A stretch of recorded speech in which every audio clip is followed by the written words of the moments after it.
Welcome back to Pod Save the Rivalry. This is episode 6, the Celtics Funeral. Shut the fuck up. The Celtics are dead. They're buried. They're done forever. That's not how that works. Rest in peace.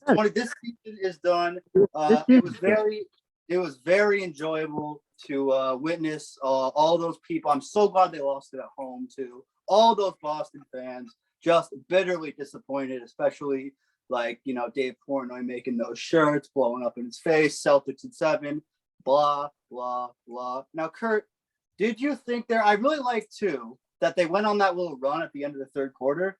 Did I think they had a chance? No. You had already given up hope by then? I had given up hope. After the 21-0 run. Well. Oh, yeah, I had given up hope, honestly, either early on into that run or slightly before that run even. Because, yeah, I mean, after the last couple of games, morale was at basically 0. And, they came out hot in the first 2 minutes. Yeah. But I kind of had a feeling that wasn't going to dictate how the game went. Yeah. And clearly it did not. Well, we've got a special guest on the podcast, though. The mayor of Net City, lifelong friend of ours. Let's give it up for Sam Schantz. Thank you. Oh, man, am I happy to see those C's lose. I'm sorry to say it, bro, but I've got... Over the years, our franchises have a lot of beef. I mean, and it really all goes back to you fleecing us in that trade almost a decade ago now. I'll never forget about it. Yeah. In fact, that very trade, I think, is the only reason you were able to get this far to the finals. Yeah, I was going to say, big shout out to the Nets for letting us get this far, giving us Tatum and Brown. I mean. Yeah. I think at least, is it easier to swallow, after game 6, it was pretty clear that even from a neutral point, whatever, the Celtics were just playing better. Does that make it easier to swallow than because you don't leave that series, I feel like, as a Celtics fan, we could have beat them if we had just done this and this, the series against the Warriors? Yeah. Oh no, I absolutely think we could have beat them. Huh. It really looked to me like the Warriors proved the Warriors were just a better team. I absolutely thought that they went back to playing like they did in November or before, and they did not look like the team that they had been playing as. And I think obviously the bright spot is that, unlike Kieran said, they are not done forever, and they are still obviously a group of young guys who have who can still go up further and ascend further and be back as soon as next year. So am I incredibly disappointed? Yes. Do I think that we could have won that series? Yes. But like I said, the sky's still the limit for the future.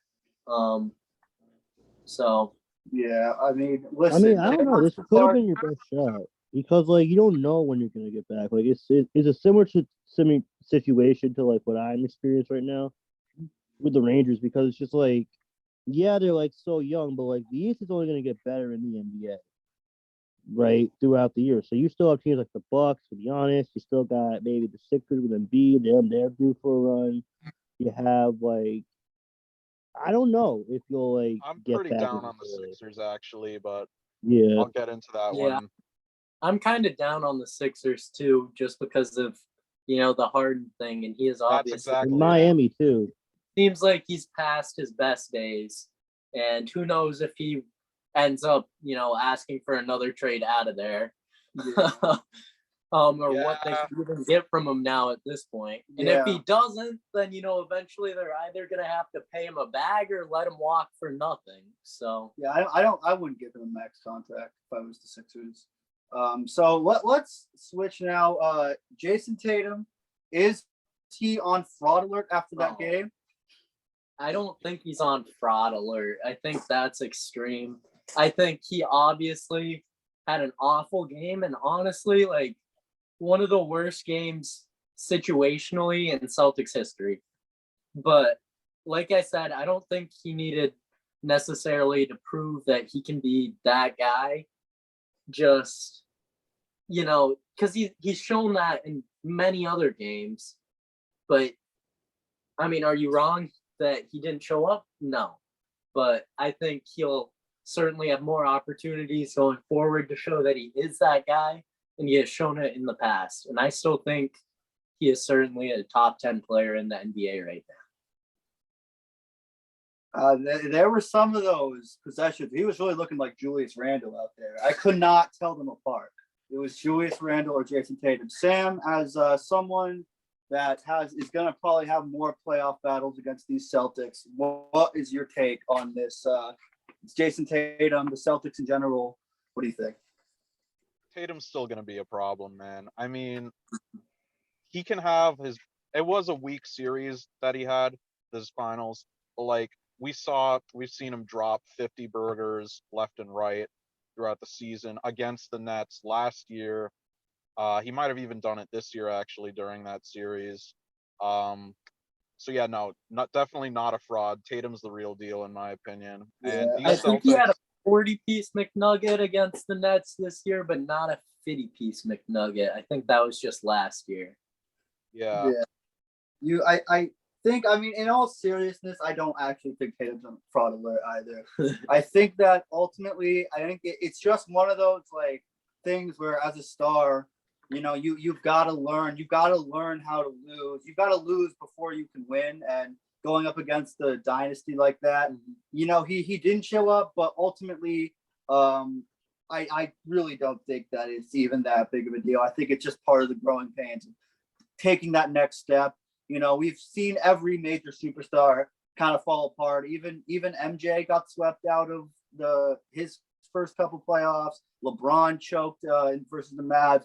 KD lost in the finals. Kobe, Shaq, they all went through what Jason Tatum is going through right now. So in all seriousness, I don't think Tatum is actually on fraud alert. I do think that like I'm only like half joking. In game 6, he really did look like Julius Randle on some of those possessions. Yeah, I'm not disagreeing with you on that, honestly. Especially there at the end. Andrew Wiggins, definitely like, it was surprising that he got locked up by like Wiggins too. I mean, Wiggins really did come to play. He's probably I think Wiggins did do a good job on him, and he did a good job in the series overall.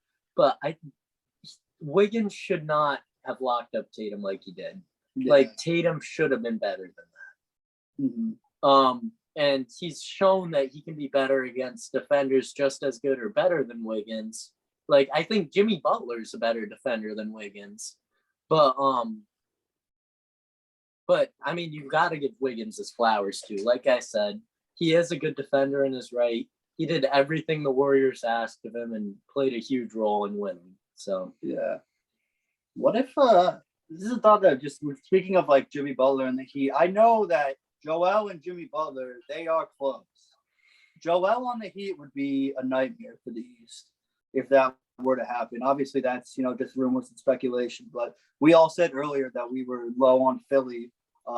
Maybe he's low on Philly too. maybe. So that's something that we'll talk about that more like with the off season. Briefly, I just also want to address any Boston fan watching this that is like, oh well, you New York team, you got swept and the Knicks suck. Listen, the bottom line about the Celtics is if your goal was to be better than the Knicks, congratulations, you did. But that was not your goal to win the season. Okay, if you want your flowers for being better than a really bad Knicks team, then here, I'll pat you on the back.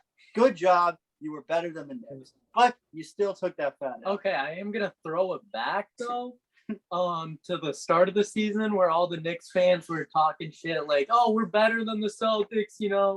We just beat them in the first game of the season in double overtime. Like, no, you're not better than us. I told you that then. I'll tell you that again now. And you're never gonna be better than us. You're always gonna be a poverty franchise, owned by a terrible owner, and staffed by terrible staff members and played on by terrible players. So take your flowers for that. We're on the rise. Okay. So Sam, you are the mayor of Net City. If we could do a little debrief here. What are you thinking about your Nets now? Like, does it make you feel better about the sweep that the Celtics made it this far? Or like, what's your thoughts on that? It honestly does a bit. Yeah, it's kind of like, what were you gonna do? But at the end of the day, I still would have just wanted one, man, just one game. The sweep, it hurts to have KD, Kyrie, such high-end talent that's getting older on this roster, and they just get shut down like that.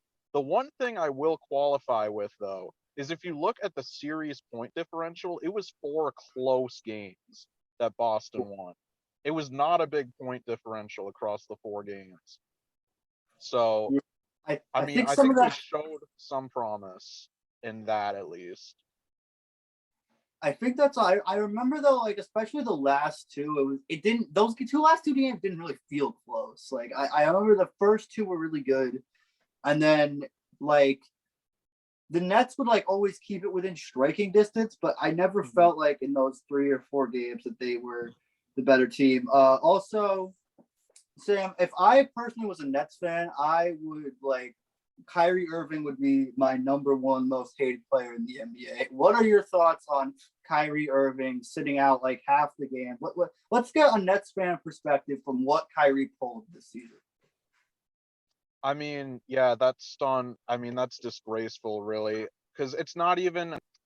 I'm not gonna like get into vaccine politics in front of the viewing audience, but it's not even that. It's just that he didn't want to be a team player. It's not Yes, that exactly. hard to get the Mhm. shot, and he didn't want to be a team player in that context. And frankly, that definitely lowers my opinion of him. I would not want to give him a big contract, honestly, so I can't No, blame the Nets 1 year for. deal. Yeah, I would want a short-term deal. I can't blame the Nets for not having that done yet. If we can get that done, that's great. I think we still have 1, maybe 2 at the very most more years where we can make a run with this core. But if we can't get that deal done, I would honestly rather let him walk than give him a big bag. Also, Ben Simmons. How do you think he's going to play out next year? I I have no idea how he's gonna play out. If he's bad, okay, so here's my take, right? Even if he sucks, I still think we won the Harden trade because we dumped that contract. And that we dumped that contract and we still got Seth Curry and we still got Andre Drummond. So I think that alone makes it kind of worth it because Philly's in a real shitty situation now, having to deal with that. You did get some depth too. Yeah. I thought it was big time for the Nets, honestly, that trade. Because Ben Simmons, it raises your ceiling to, like you said, it's kind of a question mark at this point. But if he's at his best and, he has obviously Kyrie Irving and Kevin Durant around him, he's going to be their defensive anchor and their biggest playmaker, obviously. And We I need think a defensive anchor. I think he'll be big in that role, and especially without him there, like you said, you added those depth pieces like Curry and Drummond, who really at times were major factors, especially when Kyrie would be sitting out or when KD was hurt this season. They stepped up into bigger roles, and you might not have even gotten were you guys the 7 or the 8? You might not have 7. got the 7 if it wasn't for those guys. Yeah. I also want to go back to Kyrie for a little bit because it's not like if Kyrie hadn't have the history he does, it would be like more not like admirable, but it would be like, but like Kyrie has a history of not being a team player. He has a history of bailing on his team. He really left a bad taste in Boston's mouth. Fuck Kyrie, man. He bought, which I was really hoping. It was very. I was hoping that Kyrie would at least have one game where he kind of body bagged Boston, but he didn't. But anyway, if he had, and even on the Cavs, there was, his reluctance to really step up and be a leader was what cost him. He wanted to leave Cleveland and have his own team, then when he struggled and the media asked him about it, he started saying that they're pawns, and whatever he was saying. So I think like the vaccine would be a little more easier for me to take seriously if Kyrie wasn't such a unreliable person before all that. But anyway, to wrap this up, I think Kurt, why don't you just go and give us a little eulogy for the Celtics and wrap up the whole season. What would you say you're going to take from this season? What are you going to remember now that you'll never watch this team play? Well, again? it was a crazy season, and I will say it was an absolute roller coaster. You had the start of the season where nothing looked good, and we were worse than Knicks for a stretch, honestly. Of course you would. And then we were the best team in the league for a long stretch. Made it all the way up to the 2 seed, swept the Nets, won 2 hard-fought series against teams that a lot of people thought were better than us. The finals, it was a tough loss. And, as much as I love this team, when you're from Boston, you're not going to remember a team for making the finals. You're going to remember a team that wins the finals. So I think, well, it wasn't, I can't say it was a disappointing season by any means. I also don't think it is going to be our peak. I don't think that our best is going to be making the finals. And I think I'm still absolutely very excited for the years to come. And let me also just say it would be an absolute travesty if anyone out there still believes that the core of Jaylen Brown and Jason Tatum should be broken up. Yeah. People were saying that when they were. Oh, wait, I have one more thing, too. I need to give the man Robert Williams his flowers because that is the GOAT right there. He is going to be a future DPOY if he stays healthy. He was our best player in the finals throughout the whole time, most consistent. Better than Al Horford, man. That guy was wet. Al was wet, don't get me wrong, especially in game 1 and game 6, but he didn't have the consistency or defensive impact as Rob, and he let Curry torch him, which, I mean, I don't really blame Al for that, but that's another matter. Okay,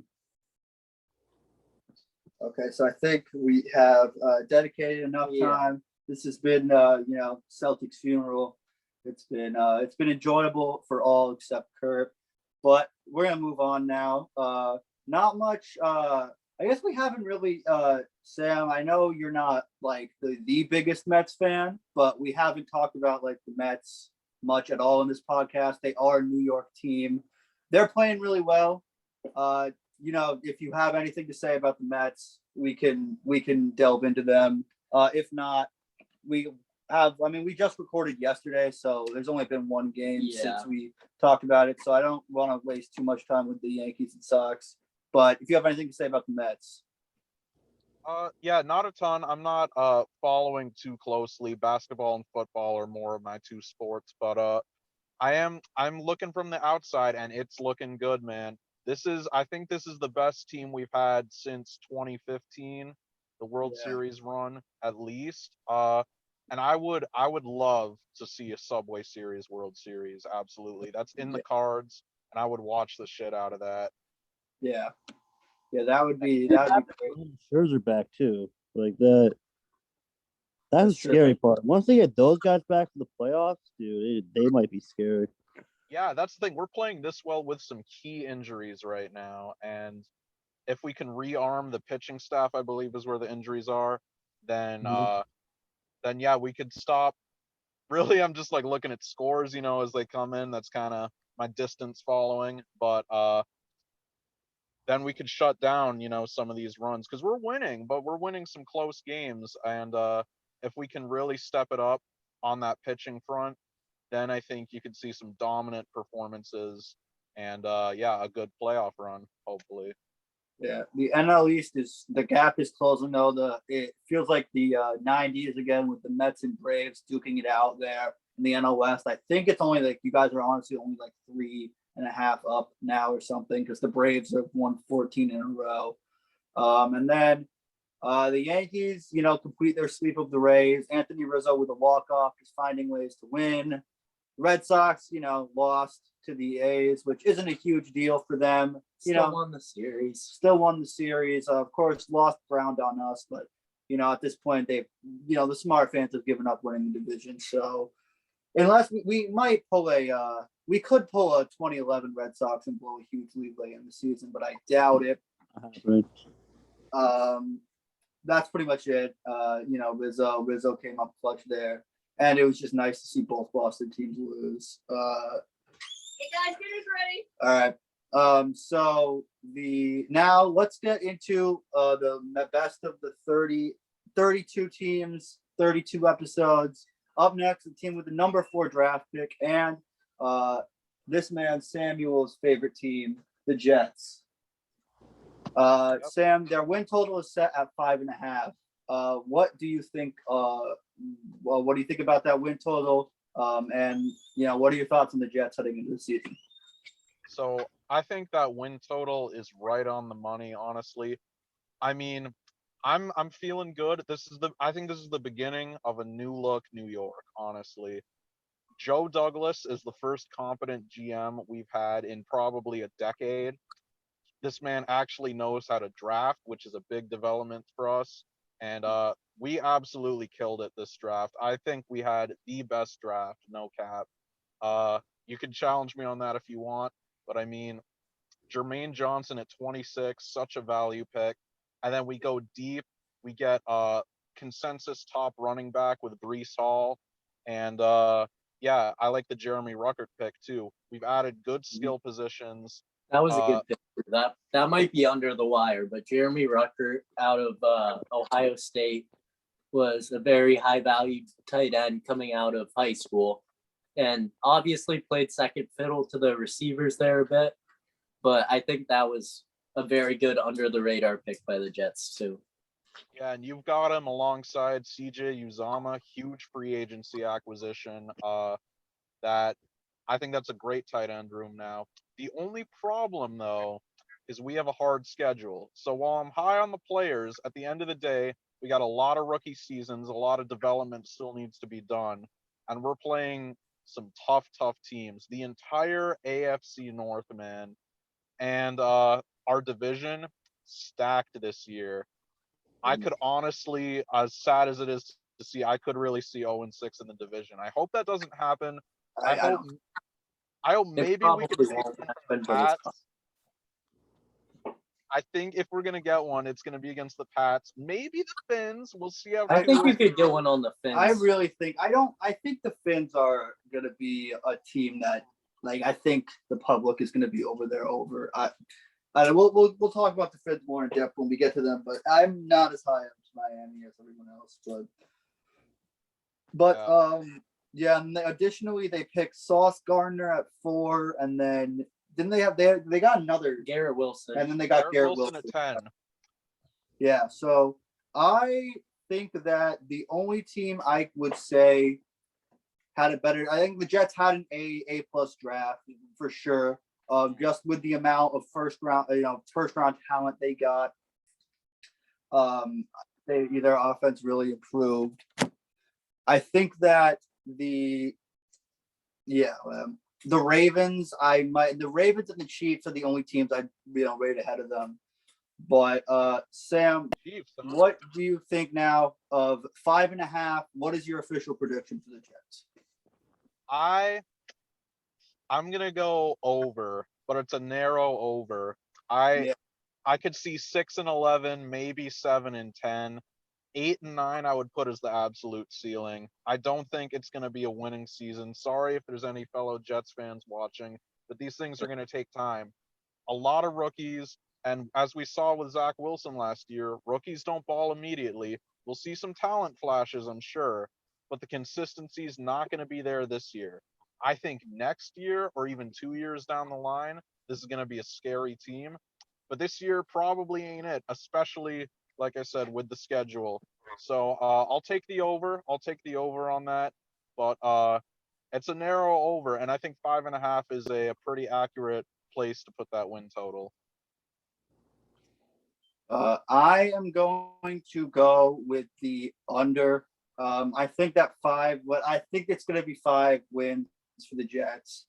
I think it's kind of similar to the Texans. They had a great draft, set themselves up. And again, if Zach Wilson, I think this is really, if Zach Wilson doesn't pan out this year again, it is a pretty loaded QB class in 2023. So I do think that is something that's necessary. Not that I've given up on Zach Wilson yet, but I think that in terms of like, I was never as high on him as even Trevor Lawrence or some of the other guys. I have more faith in Trevor Lawrence rebounding from his tough rookie year than Zach Wilson. I think that's what's going to really hold the Jets back. I do think that they added a lot of talent on defense. I think, like I said, next year, I think they might hit their over, but I don't think that they have improved enough for me to slam a Jets over. At the end of the day, this is still the New York Jets. And they're headed in the right direction. I think it's a year away. What about you, Kurt? I'm on the same page as Kieran for the most part. And I mean, obviously I'm repping the Pats right now. And we've always owned the Jets, but I think the Jets are headed in the right direction. Like Sam said, you finally got a somewhat competent GM, someone who knows how to draft. You have a competent coach in Saleh, who I really liked his hiring from the start. But I think Zach Wilson does get better this year too. And you guys absolutely killed the draft. Kieran said Ravens and Chiefs over them, which I think there's an argument for. But as far as slam dunks go, I think it's the Jets. Because when you have 3 first-round picks and you hit on all of them, I think that sets you apart from the field. I mean, in terms of we don't know if they hit on all of them. Okay, but in terms of and value also, going into the draft, one of the also best. getting Hall, and it's good too that they had 3 first-round picks before they picked that running back. So the value of if a team with 1 first-round pick picks a running back in the second round, I'm gonna slam that pick. But since the Jets already filled so many holes, then they get the best running back available in the second round with their 4th draft pick. I think that's really those are really good pick. Wait, I wanted to say more about the Jets, but I mean, I think you got some promising guys on the line. Obviously, last year you dug in with Vera Tucker, and you have Mekhi Becton, who's been reliable as a tackle. And now you have the running back stable with obviously Michael Carter and Breece Hall, both I think pretty big time talents. I loved Michael Carter last season. Yeah. And like you said, a couple of big free agency additions. Your tight end room looks better. I think I can't say I'm in on the Jets because I'm also out on the Jets. I think they don't hit the win total. But like Kieran said, they are building in the right direction and they're doing it the right way. And I think next year I could easily see them going over this number, but I don't have enough confidence in them yet to slam over 5.5. I think they're honestly in a better setup for the future than the Dolphins and maybe even the Pats though. And that one's iffy. I think they're definitely better set up for the future than the Dolphins. Ra, what are your thoughts? I know we've talked a lot, but Ra, what do you think? I think I'm gonna have to agree with Kurt and Kieran, unfortunately. I think they get 5 wins. I think the under. Because I think the AFC as a conference is still is so tough, and I still don't think the Jets are there yet. But I will say that Sauce Gardner is going to be an elite cornerback in the NFL very quickly.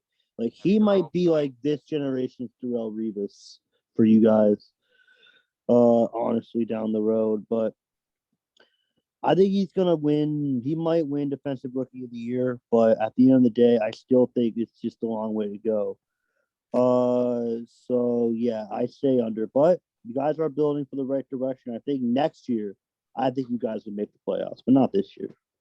We'll see if it'll be interesting because as the season gets closer, you might see a lot of Jets fans hammer 5.5. It might get bumped up, or at least I'm not sure. I should have checked like what the payout for the each over and under was. I think right now it's still minus money for the over. So I think it means the public is on the Jets. That could be a lot of Jets fans, in New York driving it up. It's the draft layover. Yeah, and the Everyone saw draft that. layover.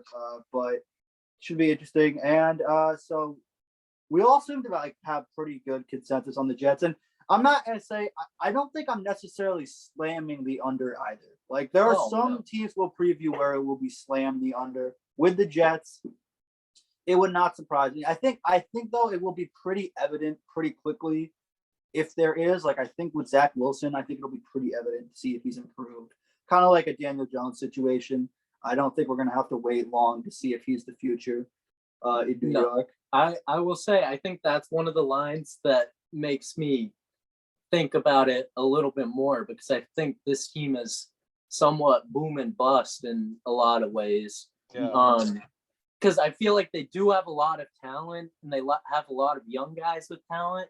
It's just about, can they get it all to fit together, and can they get all of that talent kind of out there as a product on the field from the jump, and I don't think they can piece it all together this year. Yeah, I feel that. I do think though, we actually have some easier games late in the schedule that I think we could pick up some dubs on. The Lions, I think that's a winnable game. The Lions got better too. I'm not giving them shade. Yeah. I think that'll be a hard fought game, but I think that's winnable. Yeah. The Jags, I think that's winnable. And the Seahawks, I think, is winnable. That's The 3 in a Seahawks row. Yep.